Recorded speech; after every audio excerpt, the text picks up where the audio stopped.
नमस्कार, मैं अमृत तिवारी और आप देख रहे हैं इंडिया न्यूज़ पंजाब हिमाचल। चलिए खबरों का रुख करते हैं। खबरों में पहले हिमाचल की बात। कंगना मनाली से मुंबई के लिए रवाना हो चुकी हैं। बड़ी खबर आ रही है। आप बता दें कि वे इस दौरान आपको बता दें कि कल मुंबई पहुंचेंगी कंगना रनौत, और मुंबई में कंगना का दफ्तर इस दौरान सील भी कर दिया गया है। बीएमसी ने कंगना का दफ्तर सील कर दिया है। शिवसेना से कंगना की लगातार तकरार चल रही है और उसी मामले में जो विवाद चल रहा है शिवसेना और कंगना के बीच में, उसके मद्देनज़र देखा जाए तो कंगना जो है मुंबई के लिए रवाना हो चुकी हैं। और चूँकि उन्होंने पहले ही ट्वीट करके यह चुनौती दी थी शिवसेना के लोगों को, कार्यकर्ताओं को, जिन्होंने धमकी उन्हें दी थी, उसके बाद उन्होंने ट्वीट किया था कि वे 9 तारीख को मुंबई पहुंचेंगी। और उन्होंने बड़ा ही सख्त लहजे का इस्तेमाल किया और कहा था कि किसी के बाप में हिम्मत नहीं कि उन्हें रोक ले। आपको बता दें कि इसके बाद से उन्हें और ज़्यादा धमकियां मिलने लगी थी और उसके बाद सुरक्षा को लेकर के हिमाचल प्रदेश सरकार सतर्क हुई और उन्हें सुरक्षा देने की बात कही। आपको बता दें कि उसके बाद से गृह मंत्रालय ने उन्हें वाई श्रेणी की सुरक्षा प्रदान की है, जिसमें 11 कमांडोज उनके लिए तैनात रहेंगे। हम आपको वो ट्वीट दिखा रहे हैं जिसमें कंगना रनौत ने शिव सैनिकों को चुनौती दी थी और उनकी धमकियों का उन्होंने जवाब दिया था। आपको बता दें कि शिवसेना नेता संजय राउत की तरफ से लगातार तल्ख बयानों के बीच कंगना भी उनके ऊपर उसी लहजे में पलटवार कर रही हैं और ये लगातार पलटवार जो बयानबाजियां हैं वो चल रही हैं। यह पूरा प्रकरण दरअसल सुशांत सिंह मौत के मामले से शुरू हुआ, जब कंगना रनौत ने एक एक करके अपनी बात रखनी शुरू की और पूरी फिल्म इंडस्ट्री के साथ साथ महाराष्ट्र के जो ड्रग पैडलिंग का कारोबार है उसके ऊपर भी उन्होंने प्रकाश डाला था, उसके ऊपर उन्होंने उसे उजागर करने की काम किया था। इसके बाद से कहीं ना कहीं यह टकराव की स्थिति बनती चलेगी और उसके बाद इस पूरे मामले में अगर देखा जाए तो टर्न तब आया जब शिवसेना नेता संजय राउत ने कंगना रनौत को ये कह दिया कि उन्हें अगर मुंबई में डर लगता है तो यहाँ ना आए। दरअसल कंगना रनौत ने इस सुशांत सिंह मौत प्रकरण में मुंबई पुलिस के ऊपर उन्होंने सवाल खड़े किए थे। बतौर नागरिक उन्होंने सवाल खड़ा किया था, जिसके बाद से शिवसेना के संजय राउत ने इस पर प्रतिक्रिया दी और कहा था कि कंगना को अगर डर लगता है तो मुंबई ना आए। जिसके बाद से कंगना ने ये एक ट्वीट किया था उसके बाद और कहा था कि क्या मुंबई पीओके हो गई है, यानी पाक अधिकृत कश्मीर हो गई। जिसके बाद से उनके ऊपर उनके सहयोगियों की तरफ से भी उनके ऊपर कटाक्ष किए गए और उसके बाद से सिलसिला चल गया जिसमें बड़े ही कड़वे बयानबाजियां देखने को मिली। और कंगना भी एक बेबाक अंदाज में जिसके लिए वो जानी जाती हैं, उन्होंने भी जवाब देना शुरू किया। और अब कंगना मनाली से मुंबई के लिए जो खबर है वो रवाना हो चुकी हैं। कल पहुंचेंगी कंगना रनौत मुंबई और इस बीच देखना होगा कि किस तरह की गतिविधि रहती है। हालांकि उन्हें सुरक्षा मुहैया कराई गई है। और इस पे ज़्यादा बातचीत के लिए हमारे सहयोगी उमेश हमारे साथ जुड़ चुके हैं। उमेश, कंगना रनौत जो है मनाली से मुंबई के लिए रवाना हो चुकी हैं। अभी उनकी सुरक्षा को लेकर भी चिंता थी, जिसको सुरक्षा बढ़ा दी गई है। अभी क्या अपडेट है उनकी यात्रा को लेकर के? क्या वे फ्लाइट से जा रही हैं या फिर बाय रोड या फिर पहुंच रही हैं मुंबई? वो लगातार 3 दिन से कंगना रनौत के मुंबई जाने को लेकर कयास लगा रहे थे, लेकिन आज आखिर अपने मनाली वाले घर से निकली हैं। इस बीच में ये जानकारी मिली है कि कंगना रनौत अभी मुंबई नहीं लौट रही हैं, बल्कि अपने पैतृक गांव मंडी जा रही हैं। मंडी जाकर अपने लोगों से मिलने वाली हैं। बताया ये भी जा रहा है कि अपनी कुलदेवी के दर्शन भी करेंगी कंगना। उसके बाद माना यह जा रहा है कि कल सुबह कंगना यहाँ से चंडीगढ़ के लिए रवाना होगी, चंडीगढ़ से मुंबई के लिए रवाना होगी। जहां तक सुरक्षा की बात है, उनको सुरक्षा, केंद्रीय सुरक्षा भी मिल गई है और उसके बाद हिमाचल प्रदेश सरकार ने उनको अपनी तरफ से सुरक्षा दी थी। तो फिलहाल अभी जानकारी यही है कि कंगना मनाली वाले अपने घर से निकलकर मंडी की तरफ से रवाना होगी। अभी बजौरा होके वो मंडी पहुंचने वाली, लगभग 2-2.5 घंटे वो अपने पैतृक घर मंडी पहुंचने वाली। फिलहाल अभी तक यही जानकारी कंगना को लेकर है। उमेश, इस पूरे प्रकरण में देखे जो कंगना रनौत का जो और शिवसेना के सांसद संजय राउत के बीच जिस तरह से तल्खी देखी गई और जिस तरह से बयान हुए हैं वो काफ़ी सभ्य भी नहीं रहे संजय राउत की तरफ से, और कंगना का भी पलटवार बड़ा ही जोरदार रहा है। इस प्रकरण के बाद कहीं ना कहीं देखा जाए तो देश में 2 धड़ों में डिबेट भी बटा हुआ है। इस तमाम डिबेट के बीच में एक खबर ये भी आई थी कि कंगना के जो पिताजी हैं वो सही नहीं महसूस कर रहे हैं। उन्होंने कंगना को इस पूरे विवाद से अलग करने के लिए कहा है। हिमाचल में किस तरह का सेंटीमेंट है, किस तरह से वहां पे लोग सोच रहे हैं इस पूरे प्रकरण को लेकर के? अब तो जाहिर सी बात है, हिमाचल प्रदेश में कंगना के साथ लोग खड़े होने की बात कर रहे हैं। हालांकि सोशल मीडिया में अलग अलग लोगों के ओपिनियन मिल रहे हैं, अलग अलग लोग बातें भी कर रहे हैं, लेकिन जहां तक कंगना के पिता की बात है, जाहिर सी बात है, मुंबई जैसे महानगर में रहना और इस तरह से बड़े पॉलिटिकल पार्टी, खासकर शिवसेना के साथ जो सत्ता में भी है, उनके साथ इस तरह से कन्फ्रंटेशन करना बड़ी बड़ी बात है। ऐसे में कोई भी पिता होगा उसको जरूर चिंता होगी। ऐसे ही कंगना के पिता भी इस पर अपनी चिंता जाहिर कर चुके हैं। उन्होंने ये जरूर एक सोशल मीडिया के माध्यम से कंगना ने अपने पिताजी की नाराजगी और उनके लिए जो उनका जो आदेश और संदेश था वो भी जाहिर किया था, जिसमें पिताजी कह रहे थे कि अपने काम से मतलब रखो, इस तरह की दुनिया से उलझने की जरूरत नहीं है। लेकिन इस बीच पिता कंगना के मनाली वाले घर पहुंचे थे और अब पिता, माता कंगना, उनकी बहन और उनका जो स्टाफ है वो मंडी पैतृक घर के लिए रवाना हो गए हैं। अभी ये जानकारी मिली है कि बजौरा होकर ये जा रहे हैं, लगभग 2-2.5 घंटे ये कंगना रनौत और उनका जो परिवार है वो मंडी पहुंचने उमेश, ये जानना चाहूंगा मैं कि जिस तरह से उनको सुरक्षा मुहैया कराई गई है गृह मंत्रालय की तरफ से, और मुख्यमंत्री ने भी कहा था कि वो हिमाचल की बेटी है तो उनकी सुरक्षा का फर्ज हमारा है, तो जब इस तरह के बयान जो है, मान के चले कि जो प्रदेश चला रहा है उसकी तरफ से आ रही है, जो देश का गृह मंत्री है उसकी तरफ से उनको सुरक्षा दी जाती है, तो फिर परिवार का फिर क्या रुख है इन सब चीजों को लेकर के? देखिए अमित, देश के गृह मंत्री का इस तरह से कंगना के सपोर्ट में आना एक बड़ी बात है।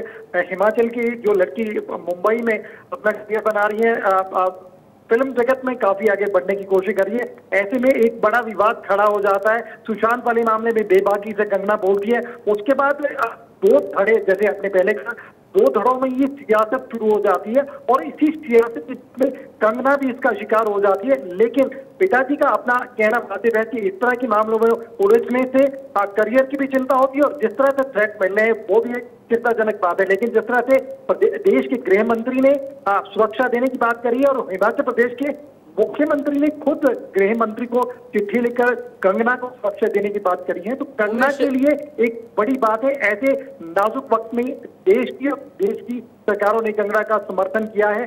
फिलहाल कंगना के लिए निजी तौर पर ये बड़ी बात है, बड़ी जीत है और अब आगे देखना ये होगा कि मुंबई महानगर में लौटने पर कंगना के साथ किस तरह का बर्ताव होता है और सरकार जो महाराष्ट्र सरकार है वो किस तरह से कंगना के साथ पेश आती है। बिल्कुल बिल्कुल उमेश, जिस तरह से, लेकिन जो अगर हम सोशल मीडिया पे ही गौर करें, जिस तरह से ट्विटर पे, जो बाकी इंस्टा पे, बाकी जगहों पे जो ट्रेंड कर रहा है, जिस तरह से कंगना पे भी लोग सवाल उठा रहे हैं कि कंगना रनौत की जो बयानबाजियां हैं, जिस तरह से वो बोल रही हैं, वो कहीं ना कहीं उस पर प्रभाव जो है बीजेपी की लॉबी का है। देखिए, मैं तो पहले ही कह चुका हूँ कि सोशल मीडिया पे एक बड़ा डिबेट का मुद्दा बन गया। सुशांत मामले में जब से लेकर डिबेट शुरू हुई है, जिस तरह से इस मामले को लगातार लाइमलाइट में रखा जा रहा है, जिस तरह से ये जो मामला बना हुआ है, उसके बाद जरूर कंगना रनौत को लेकर भी हिमाचल ही नहीं पूरे देश में एक कैंपेन शुरू हो गई है, जिसमें तरह की कैंपेनिंग शुरू हो गई है। एक जो भाजपा को समर्थन करने वाला जो धड़ा है वो कंगना के समर्थन में खड़ा हुआ, लेकिन जो इसके विरोध में लोग हैं वो कंगना के इस स्टैंड का विरोध भी कर रहे हैं हिमाचल में भी। उमेश, क्या आपसे जानना चाहूंगा, आप बड़े राजनीतिक जो हलके हैं उसमें बड़े आप रूबरू होते रहते हैं, उठते बैठते हैं, क्या कोई चर्चा कंगना को लेकर के है कि 2022 तक कंगना हिमाचल की कोई सक्रिय राजनीति का हिस्सा भी बन सकती है या फिर देश की राजनीति का हिस्सा बन सकती हैं?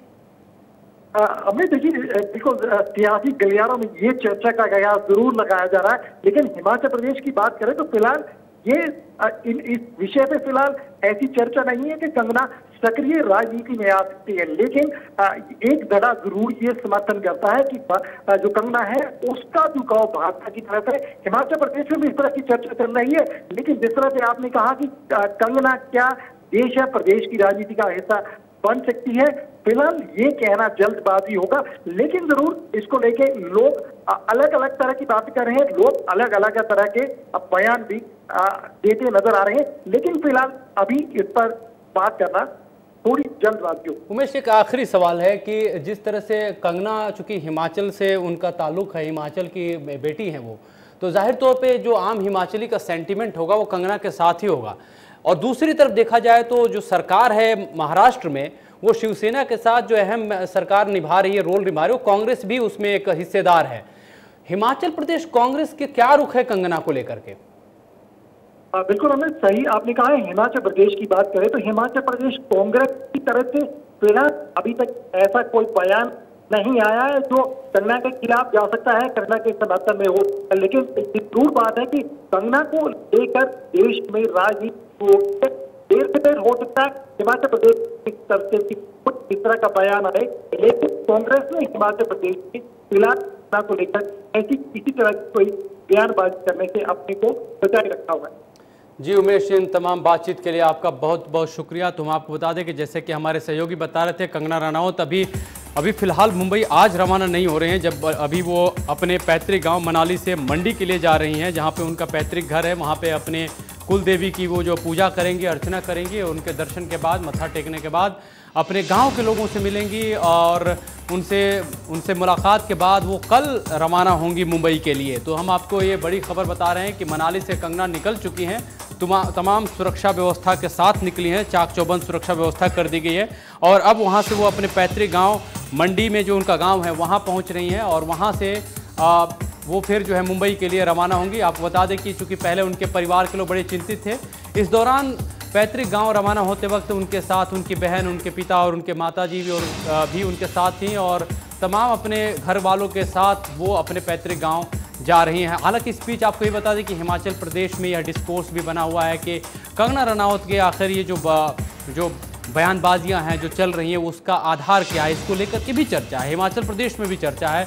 और इसमें कहीं ना कहीं अगर देखा जाए तो जो सेंटीमेंट है वो हिमाचल की चूँकि बेटी हैं तो लिहाजा हिमाचल के लोगों की जो है उनसे जो सेंटीमेंट है उनसे जुड़ा हुआ है। लेकिन इस बीच कहीं ना कहीं कांग्रेस जो है अगर राजनीतिक एंगल से देखें तो वो इसमें चुप्पी साधे हुए, क्योंकि उसको कुछ कहते बन नहीं पा रहा है, क्योंकि महाराष्ट्र में सरकार जो है कांग्रेस की है और कंगना पे स्टैंड ले तो कैसे ले, क्योंकि दूसरी तरफ कंगना के जो बयान है वो कहीं ना कहीं लोग जो मान रहे हैं कि ये कहीं ना कहीं बीजेपी के एंगल की तरफ से बोला जा रहा है। इस तरह की बातें भी सोशल मीडिया पे कही जा रही है। ऐसे में कांग्रेस ने अभी खामोशी इख्तियार किए हुए है।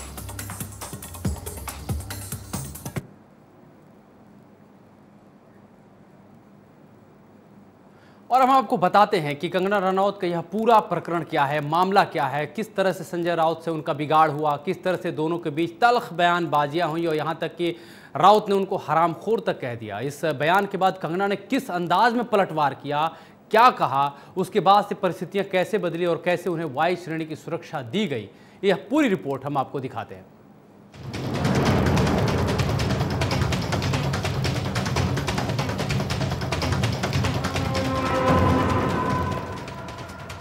बेबाक बोल के लिए मशहूर बॉलीवुड क्वीन कंगना रनौत को गृह मंत्रालय की ओर से वाई कैटेगरी की सुरक्षा मुहैया कराई गई है। दरअसल शिवसेना के कद्दावर नेता संजय राउत के साथ कंगना की जुबानी जंग के बाद बदले हालात को देखते हुए ये फैसला लिया गया है। एक तरफ जहां कंगना रनौत सुशांत सिंह मौत के मामले में खुलकर अपनी बात रख रही हैं और बॉलीवुड के ड्रग कनेक्शन को बेनकाब कर रही हैं, तो वहीं दूसरी ओर शिवसेना के नेता संजय राउत के साथ तल्ख बयानों को लेकर भी खासी हमलावर है। दरअसल राउत के कंगना को मुंबई नहीं आने की नसीहत के बाद कंगना ने मुंबई की तुलना पाक अधिकृत कश्मीर से कर दी। इसके बाद संजय राउत के आपत्तिजनक बयानों पर कंगना ने पूरी शिवसेना को आईना दिखा दिया।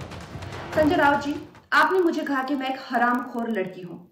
आप एक सरकारी मुलाजिम, एक मंत्री, आप तो जानते ही होंगे कि इस देश में हर दिन नहीं हर घंटे कितनी लड़कियों के बलात्कार हो रहे हैं, कितनी लड़कियों का शोषण किया जा रहा है, उनकी बॉडीज काट के ऐसी डाल के फेंक दी जा रही है, उनकी काम की जगहों पे उनको गालियां दी जा रही है, उनका अपमान किया जा रहा है, उनके खुद के पति उनके कान, नाक, मुंह, कान, जबड़े तोड़ रहे हैं। और आपको पता है इसका जिम्मेदार कौन है? इसका जिम्मेदार है ये जो मानसिकता आपने, जिसका भौंडा प्रदर्शन पूरे समाज के सामने, पूरे देश के सामने किया है, वो मानसिकता इसकी जिम्मेदार है। और संजय जी, मैं 9 सितंबर को आ रही हूं। आपके लोग कह रहे हैं कि आप लोग मेरा जबड़ा तोड़ देंगे, आप लोग मुझे मार डालेंगे। आप लोग मुझे मारिए, क्यों? क्योंकि इस देश की जो मिट्टी है वो ऐसे ही खून से सींच कर इस देश की जो गरिमा है और अस्मिता के लिए न जाने कितने लोगों ने अपनी जान दी है। और हम भी देंगे संजय जी, हम भी देंगे, क्योंकि हमको भी वो कर्ज निभाना है। मिलते हैं 9 सितंबर को। जय हिंद, जय महाराष्ट्र। कंगना के इस पलटवार से अंदाजा लगा सकते हैं कि बयानों की तलखी किस कदर बढ़ चुकी है। दरअसल 3 सितंबर को कंगना रनौत ने संजय राउत को कोट करते हुए एक ट्वीट किया और लिखा, शिवसेना नेता संजय राउत ने मुझे खुले तौर पर धमकी दी है और कहा है कि मैं मुंबई नहीं आऊं। मुंबई की सड़कों पर आजादी के नारों के बाद अब खुली धमकी मिली है। मुंबई पाक अधिकृत कश्मीर की तरह क्यों लग रही है? इस ट्वीट के बाद हालांकि कंगना की भी आलोचना शुरू हो गई है। उनके कई सहयोगी फिल्म स्टार ने मुंबई की तुलना पीओके से करने पर नाराजगी जाहिर की। हालांकि इस ट्वीट के बाद शिवसेना भड़क और खास तौर पर सांसद संजय राउत की जुबान और तल्ख हो चली। शिवसेना के मुख्य पत्र में कंगना को मेंटल वुमेन तक करार दे दिया गया है। शिवसेना की तरफ से कहा गया है, ये बिल्कुल भी बर्दाश्त के बाहर कि एक आउटसाइडर जिसने मुंबई में आकर सब कुछ हासिल किया, वो मुंबई का अपमान कर रही है और गलत बातें बोल रही है। इसकी आलोचना होनी चाहिए। संजय राउत पर उनके बयानों के लिए जब उनसे माफी मांगने को कहा गया तो उन्होंने इससे किनारा कर लिया और कहा कि पहले कंगना उनसे माफी मांगे। हालांकि संजय राउत जितने तल्ख हैं तो कंगना रनौत के बयान भी कम धारदार नहीं है। धमकी और तीखी बयानों से भड़की कंगना ने शिवसैनिकों को ओपन चैलेंज दिया है। 4 सितंबर को एक ट्वीट में रनौत ने लिखा, मैं देख रही हूँ कि कई लोग मुझे मुंबई वापस नहीं आने की धमकी दे रहे हैं, इसीलिए मैंने तय किया है कि 9 सितंबर को मुंबई आऊंगी और मैं मुंबई एयरपोर्ट पहुंचकर टाइम पोस्ट करूंगी। किसी के बाप में हिम्मत है तो रोक ले।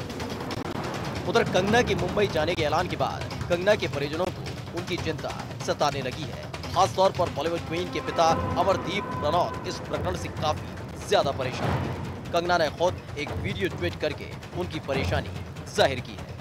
कंगना के पिता ने प्रदेश के डीजीपी संजय कुंडू को सुरक्षा के लिए पत्र लिखा और बहन रंगोली चंदेल ने भी सीएम जयराम को फोन किया। उसके बाद हिमाचल सरकार ने कंगना की सुरक्षा बढ़ाई। पिछले दिनों बॉलीवुड अभिनेत्री कंगना रनौत की सुरक्षा से संबंधित बहुत तरह की बातें समाचार पत्रों में, इलेक्ट्रॉनिक मीडिया में, सोशल मीडिया में देखने को मिली हैं। कंगना रनौत हिमाचल से संबंधित हैं और बॉलीवुड में उनने हिमाचल का नाम और पूरे देश का नाम रोशन किया है। उनकी सुरक्षा हमारे लिए बहुत महत्वपूर्ण है। उस दृष्टि से डीजीपी को हमने आदेश दिए कि वो उनकी सिक्योरिटी थ्रेट की असेसमेंट करें और उसके पश्चात हमने एक निर्णय लिया कि उनके निवास मनाली में हिमाचल प्रदेश पुलिस की ओर से सुरक्षा मुहैया करवाई जाएगी और आवश्यक होगा तो जो प्रवास उनका होगा, जो टूर होगा, उसमें भी हिमाचल प्रदेश अपनी सुरक्षा देने के लिए तैयार है।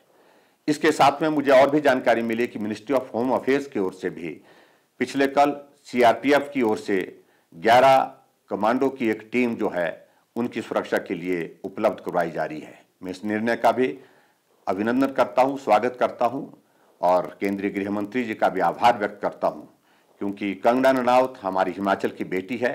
उनकी सुरक्षा हमारे लिए महत्वपूर्ण है और इस दृष्टि से हिमाचल प्रदेश सरकार और केंद्र सरकार उनकी सुरक्षा के लिए जो भी आवश्यक होगा उसमें कोई कमी नहीं छोड़ेगी। शिवसेना की लामबंदी और कंगना की चुनौती को देखते हुए देश भर से उनकी सुरक्षा की आवाजें उठने लगी हैं। लिहाजा अब गृह मंत्रालय ने वाई श्रेणी की सुरक्षा दी है। कंगना रनौत ने इसके लिए गृह मंत्री अमित शाह का धन्यवाद किया और कहा कि गृह मंत्री ने भारत की बेटी की लाज रखी और इसके बाद अब किसी भी देशभक्त की आवाज को नहीं कुचला जाएगा। Bureau report, India news, Himachal Punjab. अब देखना होगा कंगना रनौत मुंबई जब पहुंचती हैं तो किस तरह की परिस्थितियां पैदा होती हैं। पूरे देश की नज़र कहीं ना कहीं अगर देखा जाए तो इस पर टिकी हुई है। जिस तरह से विवाद में कंगना ने जिस तरह से बात रखी, बेबाकी तरीके से रखी और उसके बाद जिस तरह से शिवसेना ने उस पर पलटवार किया और जिस तीखे लफ्ज़ों का इस्तेमाल किया, उस पर कहीं ना कहीं पूरे हिंदुस्तान में देखा जाए तो 2 धड़ों में लोग बढ़ते हुए दिखाई दे रहे हैं। वहीं पर सियासत भी इस पर कहीं ना कहीं एक तरह से अपना प्रभाव जमा चुकी है। चलिए बढ़ते अगली खबर की तरफ। पूर्वी लद्दाख में चीनी सेना ने भारतीय चौकी की तरफ फायरिंग की। इसके जवाब देते हुए भारतीय सेना ने भी फायरिंग कर चीन को मुंहतोड़ जवाब दिया। सूत्रों के मुताबिक फिलहाल हालात कंट्रोल में बताए जा रहे हैं। फायरिंग के बाद लाइन ऑफ एक्चुअल कंट्रोल पर हालात तनावपूर्ण बने हुए हैं। लद्दाख में एलएसी पर भारतीय सेना ने कई अहम चोटियों पर अपनी तैनाती बढ़ा दी है। दुर्गम पहाड़ों पर पहुंचने के लिए ज़रूरी साजो सामान जुटाए जा रहे हैं और दरअसल पैंगोंग त्सो के दक्षिणी किनारे पर शेपाओ माउंटेन टॉप्स है, जहां पर भारतीय सेना ने सोमवार को अंधेरे में फायरिंग करते हुए घुसपैठ की कोशिश कर रहे हैं पीएलए के सैनिकों को उनकी कोशिश को नाकाम कर दिया, उन्हें ललकारा और चेतावनी भी दी। दरअसल भारत की तरफ से जो गोली चलाई गई वो चेतावनी के रूप में चलाई गई, लेकिन इसके बाद से जो पीएलए की हरकतें थी, जो चीनी सैनिकों की हरकतें थी, उसके बाद से चीन ने एक नए कह सकते हैं रणनीति के तहत बयान जारी करा है कि भारत की तरफ से उकसाने के लिए फायरिंग की गई है। लेकिन आपको बता दें कि भारतीय सेना ने इस बात का खंडन किया और कहा कि पहली दफ़े जो फायरिंग हुई वो चीन की तरफ से की गई। चीन के सैनिक घुसपैठ करने की कोशिश कर रहे थे। ऐसे में भारत ने मुंहतोड़ जवाब देते हुए उन्हें आगाह किया और फायरिंग की। आपको बता दें कि 1975 के बाद ये पहला वाकया है जब इस तरह का हुआ कि एलएसी पर गोलियां चली हों, फायरिंग की गई हों। इससे पहले धक्का मुक्की वाली खबरें आती रहती थी। दोनों की तरफ स्टैंड ऑफ जिस तरह से बना हुआ था वो एक बड़े ही उसमें हमने देखा किस तरह से हमारे जवान शहीद भी हुए थे और चाइना के भी लोगों को सेना के लोगों को हमारे बहादुर सैनिकों ने मार गिराया था। लेकिन उसके बाद से स्थिति लगातार तनावपूर्ण बनी हुई और 45 साल बाद गोली चलने की वारदात हुई है।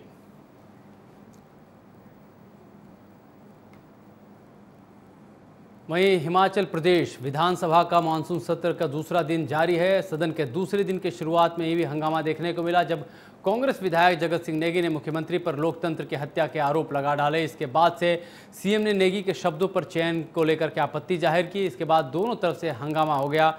आपको बता दें कि विपक्ष की ओर से नारेबाजी भी देखने को मिली। हालांकि विधानसभा स्पीकर ने सदस्यों को शांत कराया और जगत सिंह नेगी को शब्दों के चयन को लेकर के उन्हें हिदायत भी दी। इसके बाद वन मंत्री राकेश पठानिया ने नियम 67 के तहत चर्चा में भाग लेते हुए कोरोना की लड़ाई में उसके ऊपर जो सरकार काम कर रही है उसके ऊपर प्रकाश डाला। साथ ही साथ उन्होंने विपक्ष को भी आड़े हाथों लिया और कहा कि एक तरफ जहां प्रदेश और देश कोरोना के संक्रमण से लड़ रहा है, वहीं विपक्ष राजनीतिक रोटियां सेकने में लगा हुआ है। हालांकि इसके ऊपर विपक्ष के तरफ से भी हो हल्ला होता दिखाई दिया, उनके तरफ से भी बयानों के तीर छोड़े गए। लेकिन लगातार अगर देखा जाए तो ये पहली दफ़े है, काफ़ी रेयर ऑफ द रेयरेस्ट होता है कि प्रश्नकाल को स्थगित करके नियम 67 के तहत चर्चा कराई जाए और अभी विपक्ष की मांग पर नियम 67 के तहत चर्चा चल रही है। आपको बता दें कि मुख्यमंत्री जयराम ठाकुर अब इसको सदन में जो हमारे पास खबर आ रही है संबोधित भी कर रहे हैं।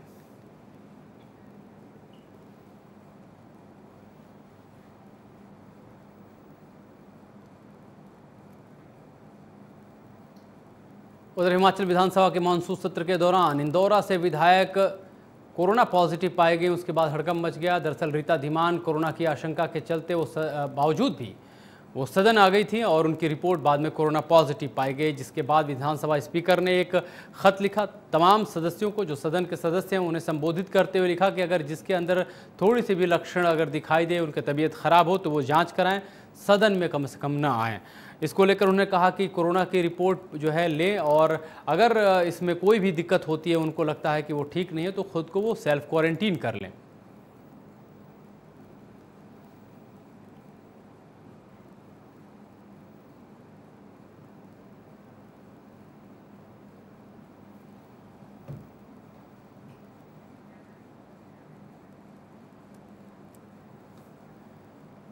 इस बुलेटिन में फिलहाल इतना है, लेकिन आप ताज़ा खबरों के लिए जुड़े रहिए इंडिया न्यूज़ पंजाब हिमाचल के सोशल मीडिया साइट्स पर, फेसबुक, ट्विटर और आपको बता दें कि यूट्यूब पर हमारी खबरें लगातार चल रही हैं।